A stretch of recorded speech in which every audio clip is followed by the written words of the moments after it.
जय माता की जय, परमपिता परमेश्वर गुरु पीरों की जय, नौनाथों की जय, 84 सिद्धों की जय, नागा निर्वाणियों की जय हो, अपने अपने माता पिता की जय हो।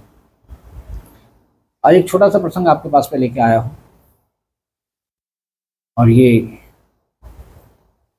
बहुत ज़रूरी है प्रसंग का होना, तब मैं बना रहा हूँ। तो मैं इन चीज़ों को पढ़ता नहीं हूँ।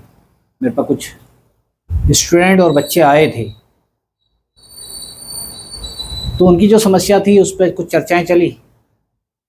तो मन में आया कि एक वीडियो उनकी व्यथा को यूट्यूब पर भी डाला जाए। हम उसी प्रसंग पर बात कर रहे हैं कि आरक्षण जरूरी है या नहीं, आरक्षण होना चाहिए तो किस आधार पे होना चाहिए और किन को मिलना चाहिए, दिया गया है तो इसमें गलती किसकी है, उससे क्या प्रभाव है, क्या कुप्रभाव है। देखो, आरक्षण जब लाया गया था, आरक्षण का एक मुख्य मुद्दा था कि समदर्शिता लाना। उस समय समाज में कुछ लोग अति अमीर थे, कुछ लोग अति गरीब थे। अंग्रेजों के समय में गरीब लोगों को गुलाम बनाया गया था। कुछ ऐसा नहीं है कि उसमें सिर्फ शेड्यूल कास्ट ही था, उसमें ठाकुर ब्राह्मण वैश्य सभी लोग थे। वैसे ही इसमें जो जो धनवान थे, धनाढ्य वैश्य थे या कुछ वैसे थे, वो लोग धनी थे। ग्रामों में भी जो बड़े लोग थे वो धनी थे, बाकी ग्राम सभा में रहने वाले सभी लोग निर्धन थे और सभी से एक समान कार्य लिया जाता था। अंग्रेजों के समय पे गरीबों के साथ एक सा व्यवहार होता था। अगर कोई किसी से रोड बनवाई जा रही तो उसमें सारे ही होते थे, ब्राह्मण क्षत्रिय शूद्र सभी शामिल किए जाते थे और सबके साथ एक ही सा व्यवहार। सबको लट पड़ रहे तो पढ़ रहे हैं, सबको कोड़े पड़ रहे हैं तो पढ़ रहे हैं, उसमें कोई ऐसा वो नहीं था।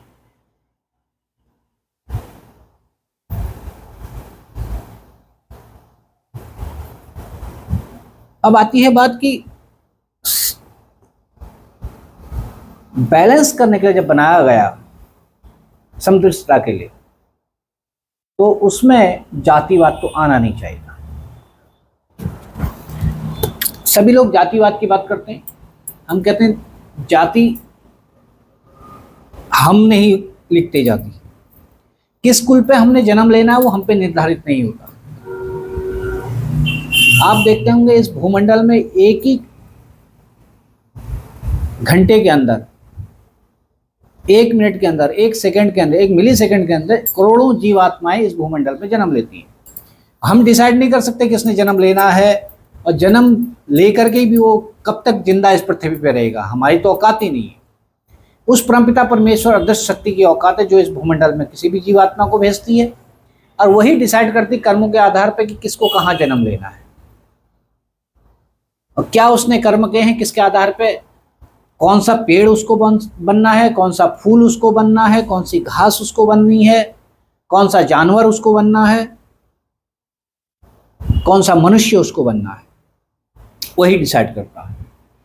नहीं तो सब एक समान नहीं हो जाते, सभी गुलाबी गुलाब बन जाते, सब चमेली बन जाते।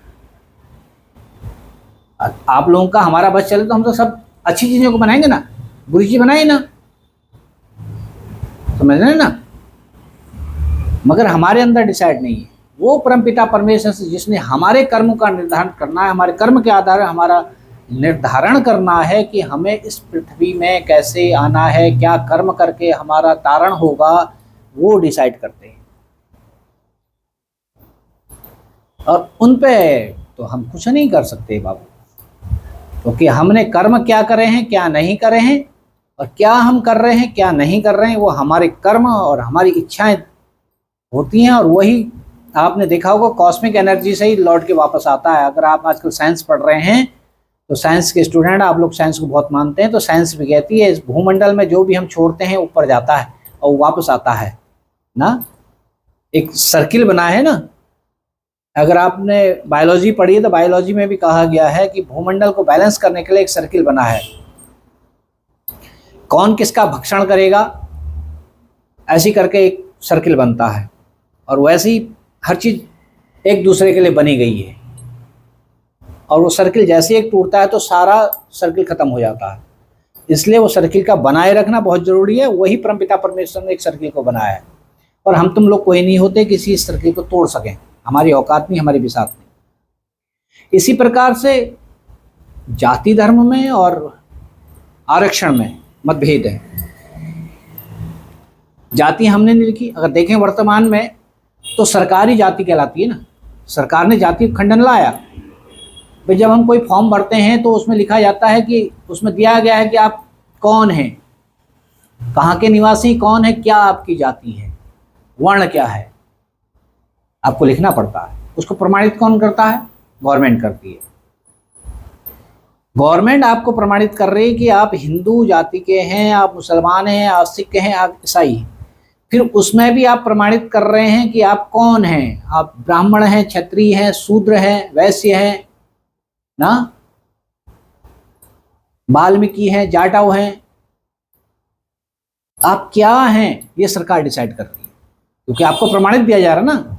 आज देखो, आप कोई भी फॉर्म भर रहे हैं वो कहते हैं कि आप अपना स्थायी निवास प्रमाण पत्र लाओ, आप जाति प्रमाण पत्र लाओ।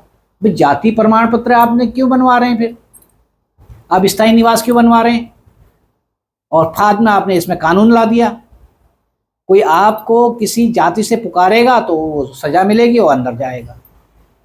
तो सबसे पहले तो फिर गवर्नमेंट पे ये धाराएं लगनी चाहिए। जाति निर्धारण तो वो कर रही है ना। भाई आपका जाति प्रमाण पत्र जो बना रहा है तो उन पे धाराएं लगनी चाहिए। वो आपको डिसाइड कर रही है कि आप किस जाति के हैं, किस कुल के हैं, कौन है, वो डिसाइड कर रही है ना। गवर्नमेंट डिसाइड कर रही है, आप तो डिसाइड नहीं कर रहे। बांटा किसने? गवर्नमेंट। जाति किसने बताई? गवर्नमेंट ने। प्रमाणित किसने किया? गवर्नमेंट ने। लड़ कौन रहे हैं? हम और आप। जाति प्रथा तो राम जी के समय में भी थी, जाति प्रथा कृष्ण जी के समय में भी थी, कौन कहता नहीं थी।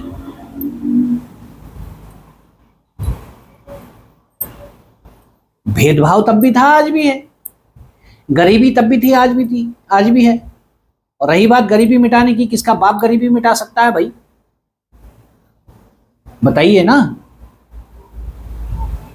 किसी ने गरीबी मिटाई आज तक इस भूमंडल से?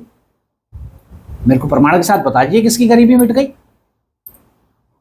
और गरीबी का मानक क्या है ये तय करके बता दीजिए। गरीबी का मानक क्या है? आधार। गरीबी को गरीब कहेंगे किसको? इसका आधार बता दीजिए।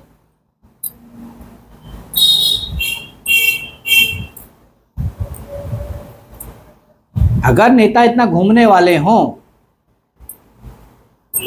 प्रशासन इतना घूमने वाला है, तो पहाड़ में जाके घूमिए, तराई में भी, वहां गांव के अंदर जाके घूमिए कि गरीबी क्या है। सिर्फ शूद्र या वैसे गरीब नहीं है, ब्राह्मण ठाकुर क्षत्रिय भी गरीब है। इस समाज में अगर आप देखना चाहोगे तो हर राज्य के 90%, 70%, 60% लोग, गरीबों के बच्चे, कोई ठेला लगा रहा है, समझ रहे हैं ना, कोई फैक्ट्री में काम कर रहा है। कितने में? 7,000 रुपये में, 10,000 रुपये में। और आपने तो तय कर रखा है ना कि कितनी हम देंगे। जितनी तनख्वाह गवर्नमेंट ने तय कर रखी पर डे की, उतने में क्या गवर्नमेंट किसी को राशन खिला सकती है? और जितनी फैक्ट्रियां हैं, क्या वो जो तनख्वाह दे रही है उसमें किसी का घर बच सकता है? आप तय करिए ना।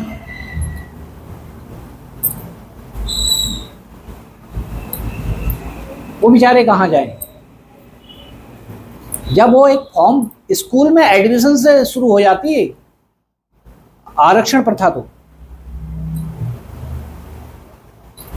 भेदभाव कितना है कि पहली सीढ़ी जो स्कूल का एडमिशन है वहां से आरक्षण शुरू हो गया है। एडमिशन से वो गरीब का बच्चा जिसका बाप मजदूरी कर रहा है, वो ब्राह्मण है या क्षत्रिय है, उसको आरक्षण नहीं मिलता। मैं बहुत से ऐसी जगह दिखा दूंगा जहां शूद्रों की अच्छी ज़मीनें हैं, वहाँ ठाकुर और ब्राह्मण के बच्चे जो है मजदूरी करते हैं। मैं उत्तराखंड की बात कर रहा हूँ। गरीब कोई शूद्र ही नहीं है, क्षत्रिय और ब्राह्मण भी है।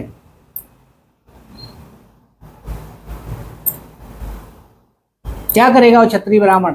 भाई जिसको अपना पेट तो पालना है, अपने बच्चों का पेट पालना है, बच्चों को पढ़ाना है, अगर वो मजदूरी नहीं करेगा तो कहाँ से आएगा? नौकरी मिलने से नहीं। पढ़ता है, वहां से आरक्षण शुरू हो गया। उसके बाद जब पास आउट हुआ, कोई कोर्स करना है तो वहां आरक्षण शुरू हो गया। आपका बच्चा 70% 80% ले आया, आपके बच्चे का एडमिशन नहीं हो पाएगा।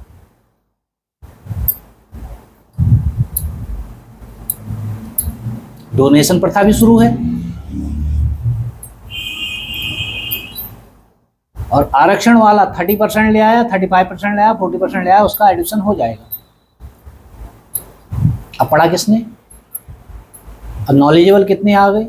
आप समदर्शिता की बात करते हो ना, तो आप ये बताओ कि इस भारतवर्ष में आप ज्ञान को आगे बढ़ा रहे हैं या अज्ञान को आगे बढ़ा रहे हैं? आप नॉलेज को आगे बढ़ा रहे हैं या मूर्खता को आगे बढ़ा रहे हैं?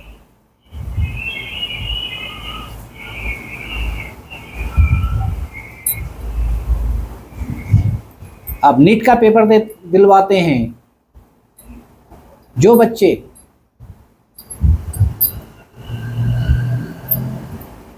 90%, 70%, 80% लाते हैं, उनका भी एडमिशन नहीं हो पाता अच्छे स्कूलों में। आरक्षण के आधार पर उन बच्चों का जो 35%, 40% लाते हैं, उनका भी फर्स्ट काउंसलिंग उनका एडमिशन हो जाता है। फर्स्ट, सेकंड, थर्ड 3 काउंसलिंग होती है। अब जो बच्चे 70%, 80% लाए हैं, 85% लाए हैं, 70%, 90% लाए हैं, अब उनका एडमिशन तो हुआ नहीं फर्स्ट काउंसलिंग में। तो 35 से लेकर 45% में जो आरक्षण वाले हैं उनका एडमिशन हो गया। सेकंड काउंसलिंग में भी उनका नंबर आ गया। बड़े मुश्किल से थर्ड काउंसलिंग, और बच्चा कहाँ जाएगा जिसका एडमिशन नहीं हो, जो पढ़ लिख कर इतनी मेहनत कर रहा है? आ जाओ इंजीनियरिंग में, वहाँ भी यही व्यवस्था है। किसी अच्छे कॉलेज में अगर आप एडमिशन लेना चाह रहे हैं तो वहाँ भी ये व्यवस्था है। कौन सा ऐसा पेपर या कौन सा ऐसा एडमिशन का कॉलेज नहीं है जहाँ पर आपने आरक्षण नहीं डाला है? कौन सी ऐसी भर्ती है जिसमें आपने आरक्षण नहीं डाला है? भाई स्कूल सरकारी आपने खोले हैं, तो गलती क्या वो क्षत्रिय या ब्राह्मण की है कि वहाँ पढ़ रहा है तो अगर मेहनत कर रहा है? भाई उन बच्चों ने क्या बिगाड़ा? तो पढ़ तो आपके बच्चे भी रहे ना। स्कूल में कोई ऐसा तो नहीं है कि वहाँ सिर्फ क्षत्रिय और ब्राह्मण पढ़ेंगे, कि शूद्र और वैश्य के बच्चे नहीं पढ़ेंगे, पढ़ तो वो भी रहे। भाई आपने SC, ST, OBC सभी ऑप्शन डाल दिए, और धीरे धीरे आपने खंड खंड कर दिए। क्यों कर दिए भाई? आपने शिक्षा को आगे नहीं बढ़ाया, शिक्षा के जो मानक को उसको घटा दिया। अगर शिक्षा का मानक होता कि 90% वाला बच्चा अच्छे पद पाएगा और आरक्षण कोई नहीं होगा, तो हर बच्चा 90% लाने की कोशिश करता और मेहनत करता, उसका माइंड डेवलप होता। आपने आरक्षण पे डाल करके लोगों को एक प्रकार से पंगु बना दिया। लोग सोचते हैं हमें इतना मिल जाए, हम इतने ही ले आए, मेरा बच्चा इतना ले आए तो उतने में काम हो जाएगा। सर्टिफिकेट बनाओ, लगाओ साथ में, और काम हो। वो जो पढ़ने वाला बच्चा वो कहाँ जाएगा? आज आपके देश में नॉलेजेबल पर्सन क्यों प्राइवेट सेक्टर की तरफ जा रहा है और क्यों विदेशी की तरफ जा रहा है? ये रीजन है। लोग अपनी ज़मीनें बेचते हैं, बाद में अब गिरवी रख करके चीज़ों को बाहर जाते हैं, तब वो अपने चीज़ को छुड़ाते हैं। क्योंकि सरकारी पदों में तो आपने सब अधिकार कर लिया, फिर आप कहते हो काम ही नहीं हो रहा। भाई जब 30% लाने वाला, 40% लाने वाला इंजीनियर बनेगा आपका, तो मैपिंग कैसी करेगा? वो बनाएगा कैसा? फिर दूसरा घूसाखोरी। कौन सा ऐसा डिपार्टमेंट है जिसमें घूस नहीं चलती? कहने वाली बात है कि घूस नहीं होती, करके देखो। कोई भी एक डिपार्टमेंट ऐसा नहीं है जो बिगर घूस लिए, बिगर कमीशन लिए, कोई ऐसा डिपार्टमेंट नहीं बिगर कमीशन लिए जो वहां से चीज पास हो जाए आपकी। सबके बदे पड़े हैं। जब बिल पास होता है वहीं से कमीशन कट जाता है, कमीशन कट के आपके पास आता। अगर आप लड़ते हो दोबारा आपको ना टेंडर मिलना, टेंडर मिल गया तो आपके साथ ऐसा ऐसा व्यवहार होगा, आप काम ही नहीं कर सकते। मेरे बहुत से शिष्य हैं, लोग बोलते नहीं, क्यों? क्योंकि भाई काम कर रहे हैं। अब उनने उतना सामान, करोड़ों का सामान जोड़ रखा, कहाँ डालें उस सामान? उतने लोग जोड़ रखे हैं, उनको कहाँ डालें? उनकी तनख्वाह कैसे निकालें? मजबूरी है। सब खेल चल रहा, ऐसा नहीं कि नहीं चल रहा, सब चल रहा। और ये सभी जानते हैं, बोल नहीं सकता कोई।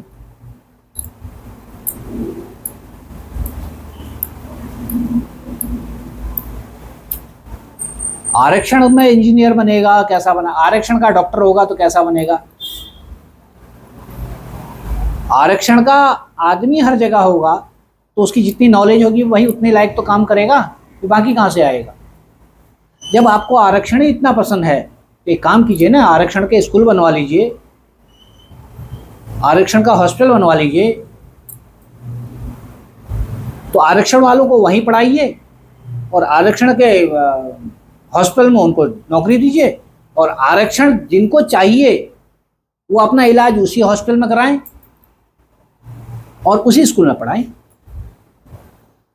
जब इलाज कराना होता है तब तो आप बहुत अच्छे हॉस्पिटल ढूंढते हो, अच्छे डॉक्टर ढूंढते हो। क्यों ढूंढते हो भाई? फिर जब आपको इतना ही गर्व है आरक्षण पे, आरक्षण जिनको दिया गया उन पे, तो फिर आप अच्छे डॉक्टर क्यों ढूंढ रहे हो? फिर आप विदेश क्यों जा रहे हो अपना इलाज कराने? फिर जो आरक्षण से पास हुए डॉक्टर हैं उनके पास अपना इलाज कराओ ना।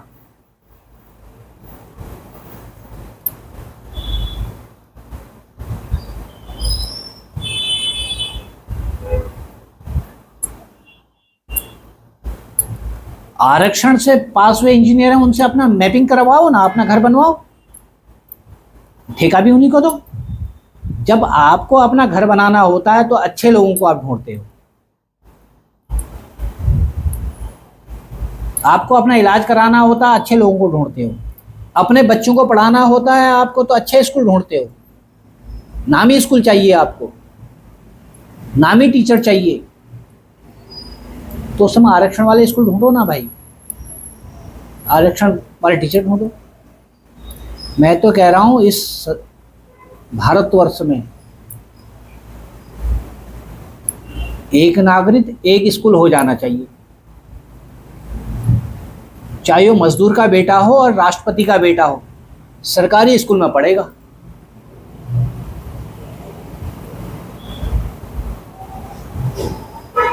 सरकारिता में कोई आरक्षण नहीं होगा, ये लिख दो, आरक्षण कुछ नहीं होगा और पढ़ेगा सरकारी स्कूल में, प्राइवेट सब बंद कर दो।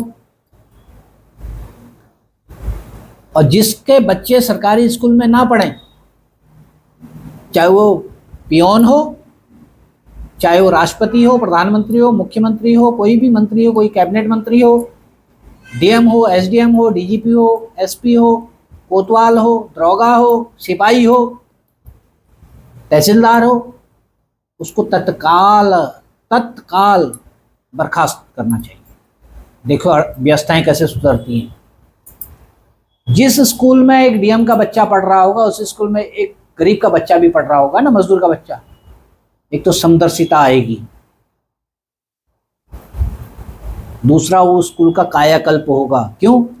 पेरेंट्स मीटिंग में जिस जगह डीएम जा रहा है उसी जगह एक गरीब का पेरेंट्स भी जा रहा है, तो स्कूल के अंदर कोई ये नहीं होना चाहिए डीएम है या वो है, स्पेशलाइजेशन किसी को नहीं देनी चाहिए। नीचे एक समान बैठे हैं आगे से कुर्सी पे, तो डीएम को भी पता चलेगा मेरे जिस स्कूल में मेरा बच्चा पढ़ा वो स्कूल कैसा है, वहाँ का टॉयलेट क्या है, वहाँ का ग्राउंड कैसा है, वहाँ का ब्लैकबोर्ड कैसा है, वहाँ का बैठने वाला फर्नीचर कैसा है। तो उस जिले का जो डीएम है वो सख्त कदम लेगा, जो पैसा आता है उसको तत्काल प्रभाव से देगा और स्कूल की दशाएं सुधरेंगी और आए दिन जब इंस्पेक्शन होगा तो वहाँ के टीचर भी अच्छे होंगे, अच्छे अच्छी शिक्षा हो जाएगी, अच्छी दीक्षा हो जाएगी, कंपटीशन बढ़िया होने शुरू हो जाएंगे, समदर्शिता होगी, सभी पढ़ना शुरू करेंगे। पहले प्रतियोगिता परीक्षाएं हुआ करती थी, अब तो पता नहीं होती नहीं होती। वो प्रतियोगिता परीक्षाएं होनी शुरू हो जाए तो उसमें पता चलना लगेगा कि कौन नॉलेजेबल है, कौन नहीं नॉलेजेबल है। डीएम का बच्चा नॉलेजेबल है या वो गरीब का बच्चा जो दिन भर मजदूरी कर रहा है उसका बेटा नॉलेजेबल है, वो पढ़ रहा है कितना, वो समझ में आ जाएगा। पारदर्शिता होनी चाहिए, निष्पक्ष होनी चाहिए। तो देखो हमारा गांव, हमारा जिला, हमारा राज्य, हमारा देश कितनी तरक्की करता है। अगर देश को आगे ले जाना है, गांव को आगे ले जाना है, राज्य को आगे ले जाना, जिले को आगे ले जाना है, तो निष्पक्षता होनी चाहिए पढ़ाई में सबसे पहले। उस पढ़ाई के आधार पर, जिसके आधार पर बच्चा पढ़ लिख के आगे आएगा, जिसका नॉलेज अच्छा होगा, वही आगे अच्छा साइंटिस्ट, अच्छा डॉक्टर, अच्छा इंजीनियर भी बनेगा, जो इस देश के लिए अति उत्तम रहेगा। जिसके पास नॉलेज ही नहीं होगी तो क्या देश चलाएगा।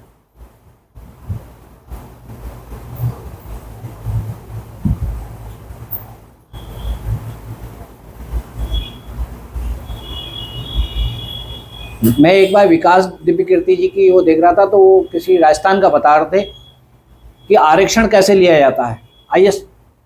आईएएस के पेपरों में भी आरक्षण चलता है। भाई मैं तो पहली बार समझा उस दिन कि आईएएस के पेपरों में आरक्षण चलता है। किसी के माँ बाप आईएएस हैं और रिटायर हो गए तो उनके बच्चे अगर आईएएस का पेपर दे रहे हैं तो उनका आरक्षण कैसा मिलता है, मैं तो उस दिन पहली बार देखा। मैं बड़ा दंग रह गया। उनकी यूट्यूब में एक उनका वो देख रहा था, मैं अपने क्लास में पढ़ा रहे थे तो उसमें देख रहा था, उन्होंने बड़े विस्तार से बताया था कैसे वो लेते हैं और कैसे दर्शाते हैं कि कैसे आरक्षण मिलता है। हम तो सोचते थे वो पेपर बड़े निष्पक्ष होते होंगे, उसमें भी आरक्षण। मैं तो दंग रह गया भाई देख करके।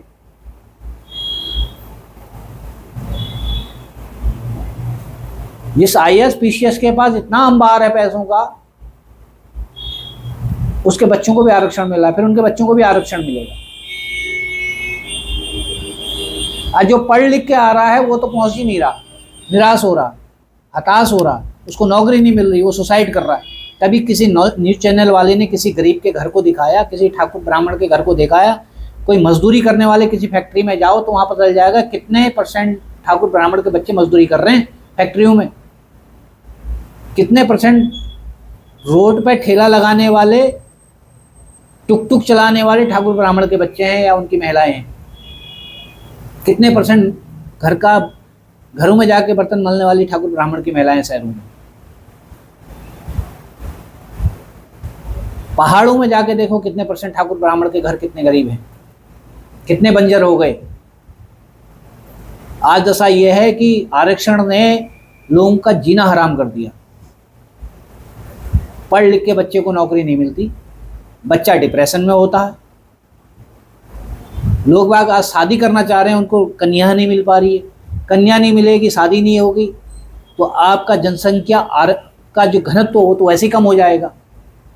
आज देखोगे तो ठाकुर ब्राह्मण के बच्चों की जो जनसंख्या बढ़ रही है बहुत घट रही है, बशर्ते आरक्षण वालों के। क्यों भाई, उनको नौकरी बढ़िया मिल गई, सरकारी मिल गई कम उसमें, और टाइम पे उनकी शादी हो गई, टाइम पे बच्चे भी हो गए, तो उनका तो बढ़ेगा जनसंख्या। एक साथ स्कूल में पढ़ने वाले बच्चा आरक्षण से तो उसने सब कुछ पा लिया, दूसरे बच्चे को अच्छे नंबर लाके भी कुछ नहीं मिला तो कहाँ से उसका परिवार, डिप्रेशन होकर के वो नशे में जाता है, बाद में जो आत्महत्या भी करता है। घर वाले कोसते अलग हैं, तेरे पीछे हमने इतना पैसा लगाया, तूने करा क्या? वो करे क्या बेचारा? वो तो पढ़ते पढ़ते थक गया, आरक्षण उसको खा गया। आरक्षण से जो बचा तो आए दिन अब आजकल कोर्ट में पीएल दाखिल हो जा रही है, 2-3 साल तक उसका निर्णय नहीं हो रहा, तब तक उसकी एज चली जा रही है। आरक्षण वालों को तो एज में भी छूट है, उनके तो बाद में एज में भी निकल गया। जो जनरल उसकी तो आरक्षण में भी, एज में भी छूट नहीं है, वो तो बेचारा वैसे भी मर गया, एज से भी गया, नंबरों से भी गया, समाज से भी गया। वो करे क्या? अब किसी से कुछ बोलता है तो लोग कहते हैं कि तेरे ऊपर एक केस कर देंगे, करेगा क्या? आत्महत्या करे? ऐसे ही चला तो मैं कहता हूँ आने वाले, मेरे को एक भविष्य दिख रहा है, आने वाले समय में कहीं ऐसा ना हो कि विध्वंस पैदा हो जाए, क्योंकि हम जब रामायण को पढ़ते हैं और जब हम महाभारत को पढ़ते हैं, महाभारत को देखते हैं, तो किसी भी चीज़ की जब अति होती है तो उसकी इति होती है महाराज। ये संसार का नियम है। क्योंकि जब ज्वाला फूटता है पहले वो धीरे से फूटता है, जब फूटता है तो बहुत बुरा फूटता है, तो कई किलोमीटर ले मरता है ज्वालामुखी। महाभारत में एक छोटा सा पुंज फूटा था, उसने दोनों परिवार का पूरा ही कुटुंब मिटा डाला। जब अंग्रेज इस भारत में आए थे, एक छोटा सा पुंज फूटा था, अंग्रेजों की पूरी मिट्टी हिला डाली थी, उनके पैर उखाड़ डाले थे। तो पुंज फूट गया तो बहुत बुरा हो जाएगा। इसलिए संभालो, वक्त से पहले संभालो। और किसी भी परावर्तन का नियम है, तो छोटे से ही परावर्तन होता है, उसके बाद जब होता है तो पूर्ण होता है। आरक्षण इतना मत करो कि जिस प्रकार से जातियों में बांट करके, धर्म में बांट करके सब विघ्न कर दिया, विनाश कर दिया। एक समय ऐसा आएगा कि ठाकुर ब्राह्मण भी फिर वो बन जाएंगे। समझ रहे हो ना? मेरे को ऐसा लगता है कि जो धर्म परिवर्तन हो रहा है वो इसका रीजन भी यही है।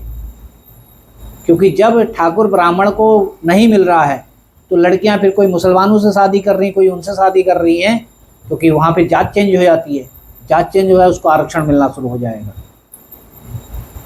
ऐसे हमारे वहाँ तो पहले भी रहा है, अगर किसी लड़के ने किसी अदर उससे शादी कर ली तो उसको अपने घर से निकाल देते हैं, अपनी जाति से निकाल देते हैं, फिर उसके बाद उसकी जाति लगती है।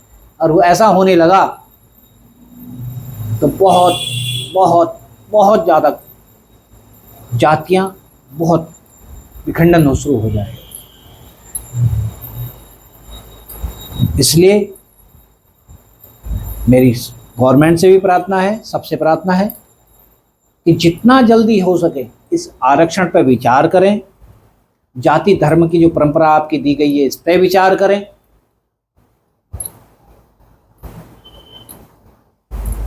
इसको कोशिश करें बैलेंस करने की। आप कहते हैं ना कि एक समदर्शिता आनी चाहिए, तो समदर्शिता जाति धर्म का प्रमाण दे करके नहीं आएगी।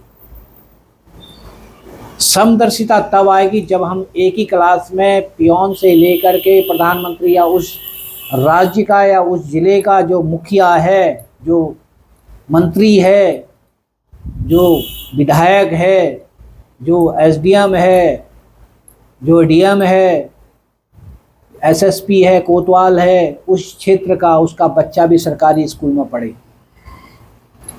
प्राइवेट स्कूल पे नहीं पढ़ना चाहिए। तो स्कूल की दशा सुधरेंगी, जाति प्रथा वहाँ से खत्म होगी, मेल भाव वहाँ से शुरू होगा, एक समदर्शिता वहाँ से शुरू होगी। जड़ सुधारिए, ऊपर टहनियाँ काट करके कोई फायदा नहीं होगा। जड़ से, मूल से ही कुरीतियों को दूर कीजिए। आप लगाइए ना, आप घोषणा करके देखिए, कल ही घोषणा कर दीजिए। किसी भी प्राइवेट स्कूल में किसी मंत्री, किसी प्रशासनिक अफसर, सरकार में बैठे हुए किसी भी पदासीन अधिकारी और पदासीन मंत्री, समाज सेवा का बच्चा अगर पढ़ता हुआ पाया गया तो उसको तत्काल उसके पद से बर्खास्त कर दिया जाएगा। घोषणा करके देखिए, देखिए कितना प्रभाव पड़ता है। उस स्कूल को जाने वाली रोडें सुधरेंगी, वो स्कूल सुधरेगा, वहाँ की पढ़ाई सुधरेगी, और वो बच्चे एक साथ खेलेंगे, उनके पास प्रेम प्रकट होगा। वहाँ पे उनके अंदर भाव नहीं आएगा कि ये उच्च कुल का, ये नीच कुल का है। एक साथ खेलेंगे, एक साथ पढ़ेंगे, एक साथ खाएंगे और एक साथ आगे बढ़ेंगे, और जिसके अंदर काबिलियत होगी वो आगे बढ़ेगा। और वहाँ पे आरक्षण खत्म होना चाहिए। सरकारी स्कूलों में आरक्षण दीजिए ही मत, ना टीचर को, ना बच्चों को, ना वहाँ किसी पद में। तो देख करके देखिए कि बच्चे ऐसे प्रैक्टिकल करिए ना, ऐसे कुछ स्कूल बनाइए, प्रैक्टिकल देखिए कि उन बच्चों, स्कूल के पढ़े हुए बच्चे कहाँ पहुँचते हैं, नॉलेजेबल बनते हैं या नहीं बनते। आप कोशिश करके देखिए। मेरा एक छोटा सा सजेशन है कि हमारी भारत सरकार को और नागरिकों को, जो कर्म करेगा उसको फल मिलेगा हमारा। जो जितना कर्म करता है उसको उसी हिसाब से फल मिलता है, ये तो आप जानते हैं। अगर अकर्मण्यता को फल मिलता तो कहां होता। आप स्पेस क्राफ्ट नहीं बना पाओगे आरक्षण दे करके। भाई आरक्षण देकर उसको नौकरी तो दे सकते हो, उसके आगे का डेवलपमेंट कैसे करना है उसकी बुद्धि कहां से उसको दोगे। आप मंगल पे नहीं जा पाओगे।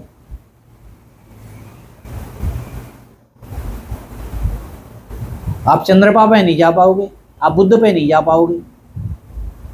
आप देश का युद्ध भी नहीं लड़ सकते आरक्षण के आधार पे, ये तो समझ लीजिए। आरक्षण वालों से कुछ चीज बनवा के देख लीजिए तो पता चल जाएगा।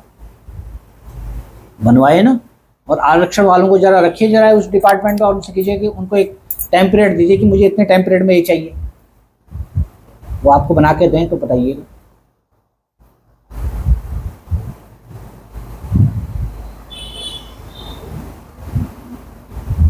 घोषणा होनी चाहिए इस देश में। अगर आरक्षण चलेगा, देश के नेता, देश का सरकारी डिपार्टमेंट उसी आरक्षण वाले विद्यालय में बच्चे पढ़ाइए, विद्यालय अलग खोलिए, फिर हॉस्पिटल अलग खोलिए, और वही हॉस्पिटल में उनका इलाज चले। जितना सरकारी पैसा खर्च हो उसी हॉस्पिटल में जाए, वहाँ आरक्षण वाले डॉक्टरों को रखा जाए, उनसे इनका इलाज कराया जाए, तो इनको पता चल जाएगा। जिस प्रकार से इन्हें आरक्षण के नाम पे बांटा है समाज को, तो जब इनके साथ घटनाएं घटेंगी तो इनको समझ में आ जाएगा।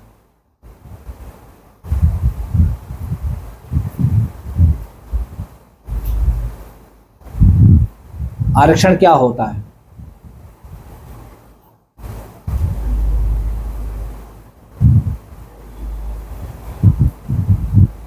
जातिगत आरक्षण कभी नहीं होना चाहिए।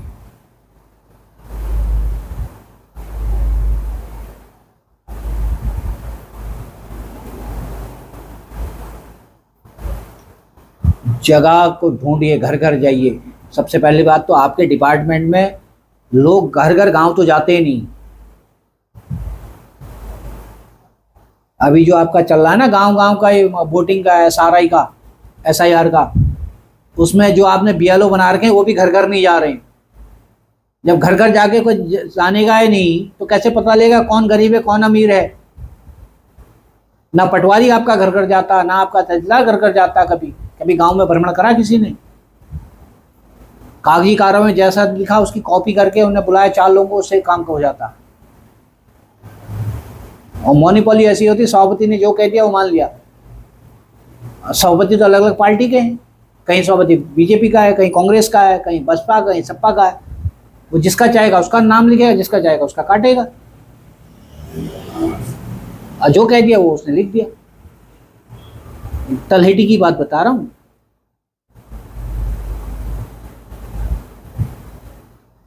पहाड़ में एक घर यहाँ, एक घर आपका 5 किलोमीटर दूर, 6 किलोमीटर दूर है, तो कौन चले कौन आए करके वो जा ही नहीं रहे। और कुछ ऐसे चुनकर आपने बैठा दिए जो जाना ही नहीं चाहता, उनको पता ही नहीं है कि कहाँ क्या है क्या नहीं है। उत्तराखंड जैसी जगह पे जो डाक बांटने वाले हैं वो हरियाणा से आगे बैठ गए। क्या उत्तराखंड में लोग नहीं थे? किस कंपनी को आपने दिया भाई पेपर देने का? वो देखिए, क्या उत्तराखंड में पढ़े लिखे लोग हैं ही नहीं?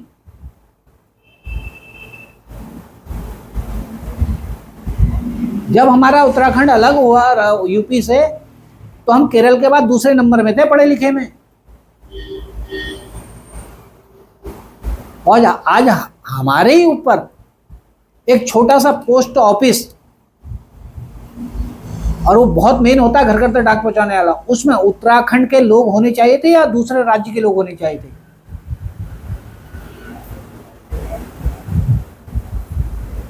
कैसी सेंटर की लॉबी है भाई? कभी आके देखो ना कि बेरोजगारी कितनी है हमारे उत्तराखंड में। एक छोटा सा राज्य था, उस राज्य को डेवलप करने के लिए उस राज्य के लोगों का वहां के नौकरी को पाने की आवश्यकता होती है। अदर राज्य के आके नौकरी पाएंगे तो उस राज्य के बच्चे कहाँ जाएंगे भाई? हरियाणा जाएंगे यहाँ के नौकरी करने। और हरियाणा में जरा उनको नौकरी मिल जाए। हरियाणा की लॉबी कैसी हो आपको पता है? हरियाणा वालों को तुमने उत्तराखंड में तो दे दिया सेंटर से लेकर के।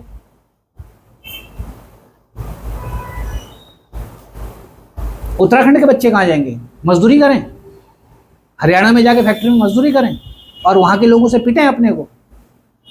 दिल्ली में जाके मजदूरी करें। क्या करेगा बच्चा पढ़ लिख करके?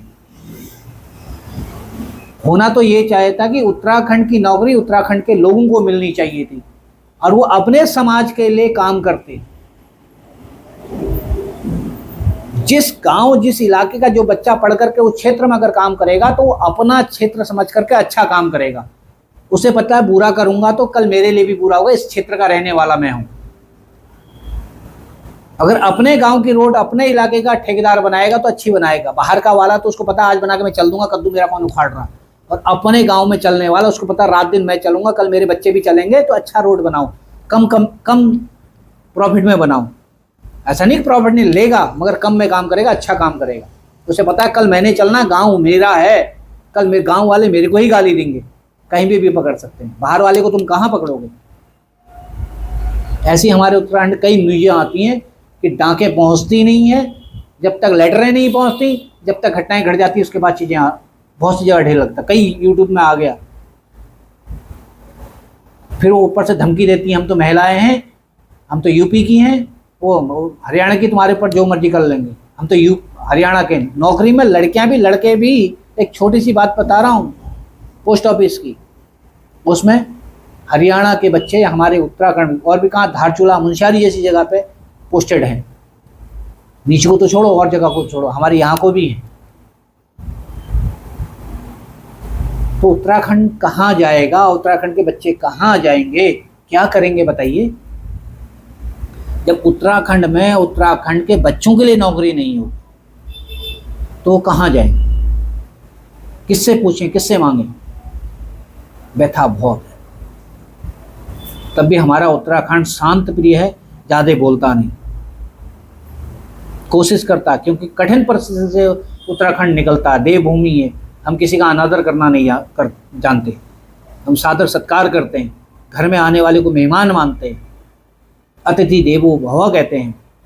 हम 2 रोटी सूखी खा सकते हैं, भूखे सो सकते हैं, पानी पी के उसका अनादर नहीं कर सकते। मगर कोई अगर हमारे गरीबी का या हमारे पढ़े लिखे बच्चों का अनादर करे, ये भी अच्छा नहीं है ना। हमारी रोटी छीन के कोई दूसरा खा जाए, ये अच्छा है क्या? मैं सभी लोगों से पूछता हूँ।